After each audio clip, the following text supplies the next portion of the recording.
Okay, part 3, which is section 25 of the Doctrine and Covenants. Not a whole lot of papers in between this for, for the story's sake that we got that in the last part, but this one's a very significant one. It's quoted very frequently. Something that I like to say, it's kind of like the Articles and Covenants. It applies every Sunday. So kind of fun. So what do we have here? The earliest version we find in Revelation book 1. It is actually termed the 27th commandment, as you can see. It is chapter 26 in the Book of Commandments and section 48 in the 1835 edition of the Doctrine and Covenants. There is also no differences between the 1981 and 2013 section headings, besides, of course, the removal of the reference to the history of the church.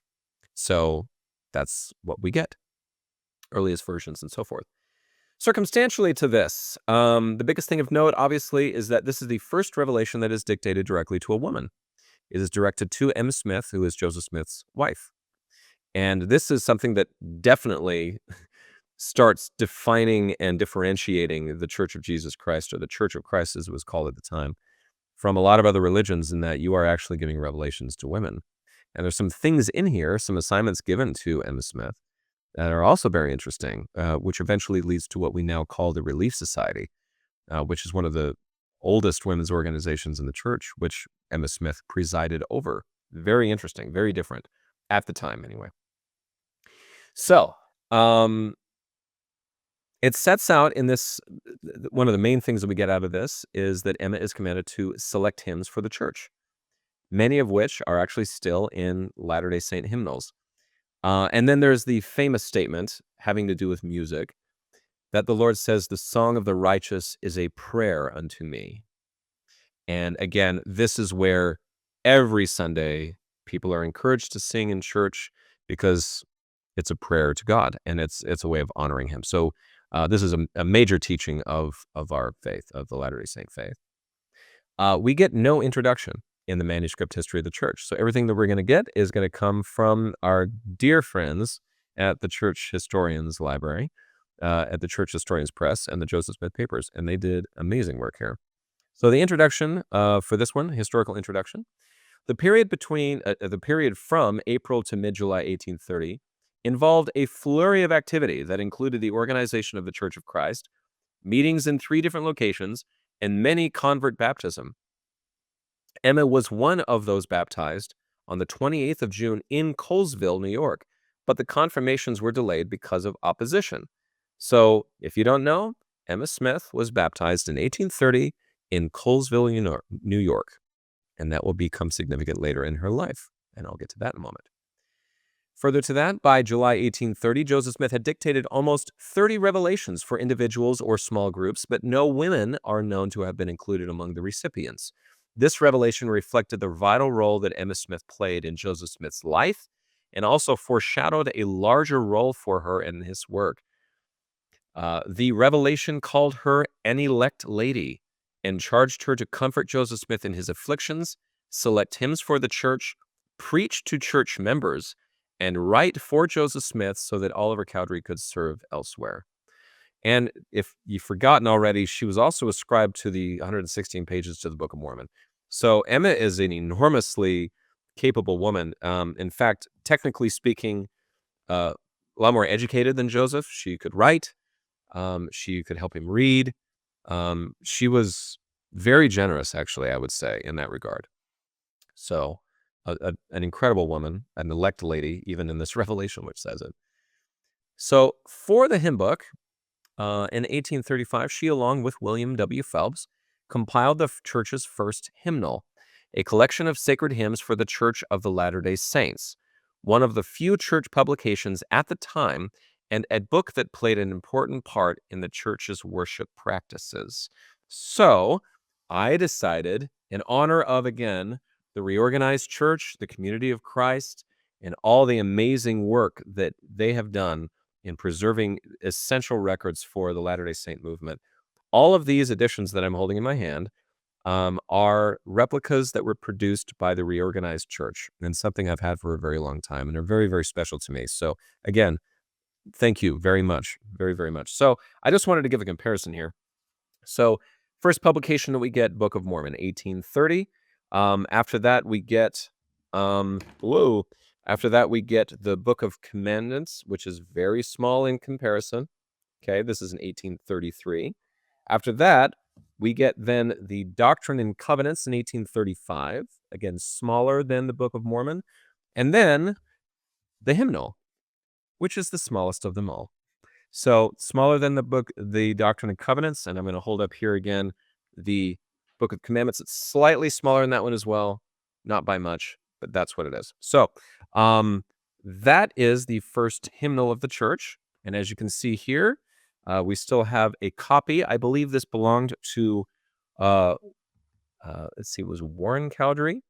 I believe that was his version of the hymn book, and yeah, so that's the one that we still have in the church archives. And inside of it, you're going to see the introductory page, which lists Emma Smith as the one who organized it. All right, with all of that being said, some things about the Nauvoo Relief Society that later became the Relief Society for the entire church, the Church of Jesus Christ of Latter-day Saints. It says here, and this is from the Joseph Smith Papers historical introduction here, when the Female Relief Society of Nauvoo was founded in 1842 and the members selected Emma as the president, Joseph Smith read this revelation to those who were present and explained that Emma had been ordained at the time the revelation was given to expound the scriptures to all and to teach the female part of the community. So, I was encouraged by a very special someone in my life to please research this in context of this purple book I'm holding in my hand here. This is the First 50 Years of Relief Society. This book technically does not belong to me. It belongs to somebody else. But the first 50 years of the Relief Society, we're going to go wacky here and leave the Joseph Smith Papers. And instead, as you can see here, another thing from the Church Historians Press. This is the same group of people that did an incredible amount of work on some very important documents about the Female Relief Society of the Church, which is one of the oldest female relief societies, or almost female organizations still in existence. So, anyway, this one, again, is published by the Church Historians Press. It reads very much like the Joseph Smith Papers. I will add they have their own site, which is very nice. It even acts the same way as the Joseph Smith Papers does. It's awesome. So, the first chapter is on just section 25. And then we skip ahead to 1842. So, but for now, this is what you get, which makes a lot of sense because this is a very important section directed specifically to Emma Smith. So, historical introduction from the first 50 years of Relief Society states, on June 28th, 1830, Oliver Cowdery, the church's second elder, baptized Emma at Colesville, New York, with others baptized that morning. Emma anticipated her confirmation that evening, but her husband's arrest disrupted the meeting. Further to this, we get, after several days in custody and court, Joseph rejoined Emma, who, while awaiting with much anxiety the issue of those ungodly proceedings, had gathered with other women to pray for his deliverance. So, again, she was a leader from the start. She was a scribe for the Book of Mormon during the 116 pages and probably other things. And then she was a leader through everywhere she went, upstate New York, Ohio, Illinois, so forth. So she definitely lived up to the elect lady portion of this revelation very much. So, and speaking of which, from the contents of it, I thought this was interesting that Joseph actually clarified what he meant by elect lady, which I was not aware that he had done. So again, this is from the Joseph Smith Papers footnote that we get. Says, in 1842, Joseph Smith commented on the meaning of elect lady, explaining that elect meant to be elected to a certain work and that the revelation was then fulfilled by Sister Emma's election to the presidency of the society. So, elect lady, and she became that. And you'll see a little later on that Joseph, we're going to kind of fill that out a little bit from the first 50 years. But before we get to that, I also wanted to talk about the other portion of this revelation, which talks about a hymn book, which I have. As I was saying, a little teeny tiny book that we have here. Reads more like poetry. There's no staff lines and notes or anything like that, which is pretty common for a lot of hymnals. Is published in 1835. And so here's what we get from, again, the Joseph Smith Papers. which we actually have one of these, which was, I believe, owned by William Cowdery. And so that's what we have in the church archives. The preface of that, which is kind of fun, says, in order to sing by the Spirit and with the understanding, it is necessary that the Church of the Latter-day Saints should have a collection of sacred hymns adapted to their faith and belief in the gospel, and, as far as can be, holding forth the promises made to the fathers who died in the precious faith of a glorious resurrection, and 1,000 years reign on earth with the Son of Man in his glory. Notwithstanding, the church, as it were, is still in its infancy, yet as the song of the righteous is a prayer unto God, it is sincerely hoped that the following collection, selected with an eye single to his glory, may answer every purpose till more are composed, or till we are blessed with a copious variety of the songs of Zion, which I think has come to pass. We still have a hymnal today. It has more songs in it than this book does. Some of these songs didn't make it. Some of them still did. For example, the first hymn that you get out of the first hymnal is "Know then that every soul is free." Still sing it today. The very last hymn, too, I'm not going to go through all of them, but the very last hymn that we get is called "The Spirit of God," which is a colossally important song to the Latter-day Saints, and I believe is sung at every temple dedication that we've done.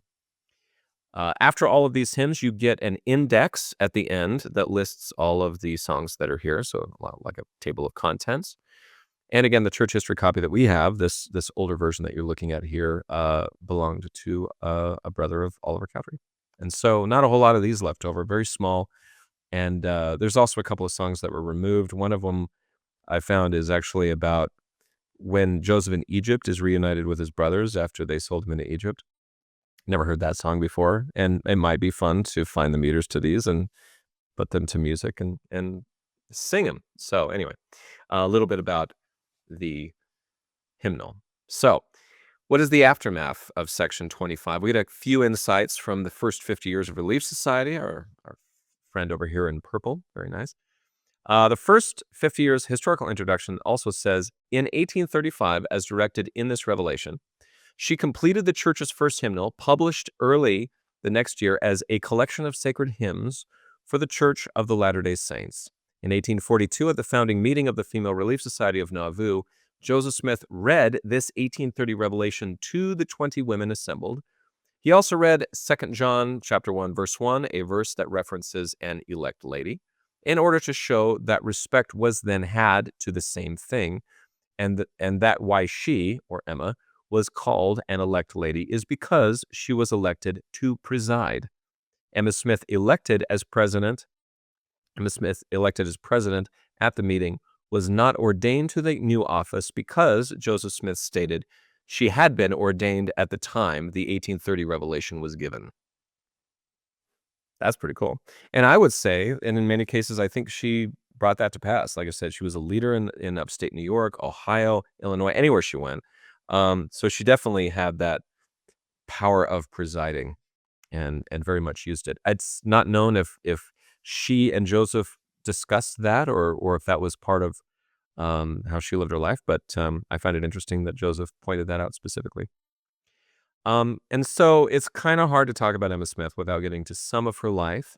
This is going to be akin to Samuel and Hiram and Joseph Sr., where these are incredible people. And their story is going to continue throughout the entire history of the church. So to give a little bit more context into Emma Smith, we're going to keep talking about a lot of the things she does throughout these episodes that we do. But she endured quite a lot for the church, had to move many times, persecutions. Joseph was jailed. They lost children, not only from childbirth, but also later on because mobs broke down a door, I know, and actually that act led to her children being exposed to really cold weather with overexposure, and it wound up killing her children. And so she's endured way too much, I would say, has endured. Including her own husband's murder. So Joseph Smith was shot to death by a mob in 1844, and the church leaves and goes to Utah. Emma does not go with them. And I know in days past, years past, decades past, there's been some criticism about Emma and her faith. I'm not going to get into that. I find that to be silly and disrespectful, but I think there's a lot more to the story than just that. Um, she does marry a man by the name of Louis Bideman, who I believe was a major in the military, but that was marriage was on the 23rd of December, 1847. They had no children together. They did try to eke out a living over there in Nauvoo. They tried to rent out the very large home that they were in as a hotel, and also try to run the red brick store, but there just wasn't the traffic in the area like there used to when the Latter-day Saints were there, so those more or less failed financially. There was one comment that I read that they were very land rich and cash poor, or real estate rich and cash poor. Um, so, uh, Emma, after the Saints left, wound up supporting her own son, Joseph Smith III, to become the president of the Reorganized Church of Jesus Christ of Latter-day Saints. And she was actually admitted into that faith, so she was a member of the RLDS faith, without rebaptism. So I find it funny, like not funny, I'm sorry, very interesting that we've already mentioned twice she was baptized at Colesville, New York in 1830. That baptism was honored by her son and by the reorganization, and she was allowed to sort of maintain her membership and under her son's presidency. Emma eventually dies in the Nauvoo house in 1879, and April 30th of 1879 at the age of 74. She was buried next to her husband Joseph, and because of floodwaters and other things, they actually wound up removing them to stone casket sarcophagus that are above ground now. And so if you're ever in Nauvoo, you will see next to the red brick store, Emma, Joseph, and Hiram laid to rest together. Um, and so something about Emma Smith that I just think should be stated is that she was treated with an enormous amount of reverence and respect throughout her life. I think I've mentioned this before about even her family, when the Hale family had a hard time with what she was doing with eloping with Joseph. There was still, she was always held in very, very high regard. The Latter-day Saints, the reorganization, which I will once again say, I cannot say enough good about the reorganization and the Community of Christ for, I'm not an expert in a lot of this stuff, but I will say for what they've done, for what they've preserved, for what they've honored, that's good enough for me. I think they are wonderful. And so my hat's off, my gratitude is there.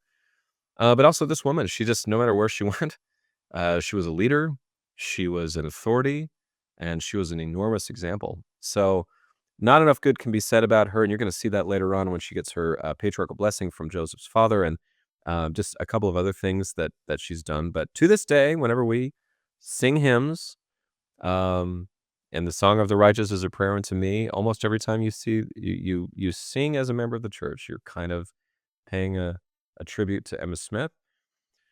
So that's a little bit about Emma, and there's going to be a lot more about this as the episodes go along. So that is part 3, section 25. And for our next section, we're going to be discussing a very short, brief, couple of minutes part about common consent and the last revelation under duress that we get between Joseph and Oliver and everything that's going on there. So stay tuned. Part 4.